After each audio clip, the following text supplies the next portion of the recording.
mẹ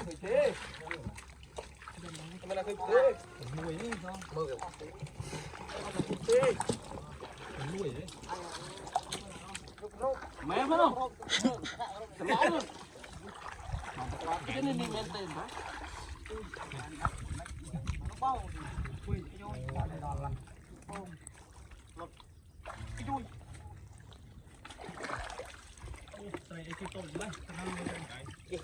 Mày không kêu dân.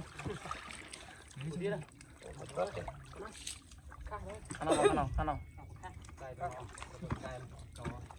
là một thêm rồi. Sẵn tay nhỉ. Còn không bao tự cho bên luôn. Chặt cài đây.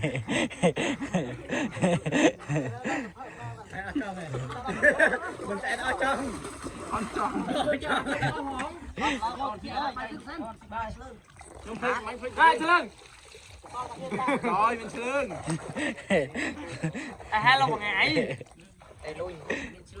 Cho mấy cho tới cho. Wow, đi thăm cô này chứ. Nó chặt đáy nữa. Cứ lấy cài để một cái trong một tí cứ.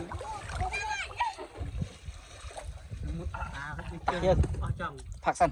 Con này on trọng này càng đây lên đuổi chạy. Con tên nhưng mà tên vì sao gì vậy? Luôn củ còi. Này chấm này.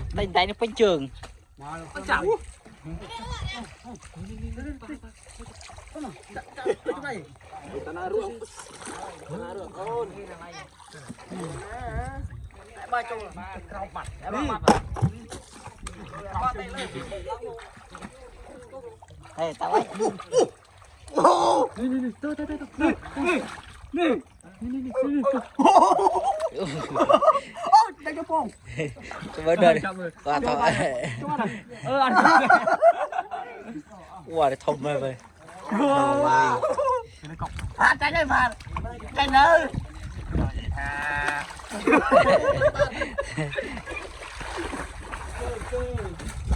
Ai chứ?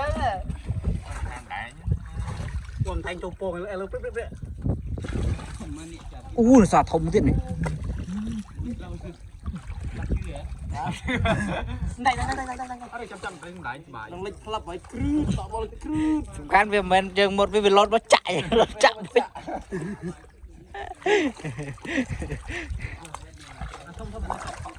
Ở đây nó tăng cổ lông à.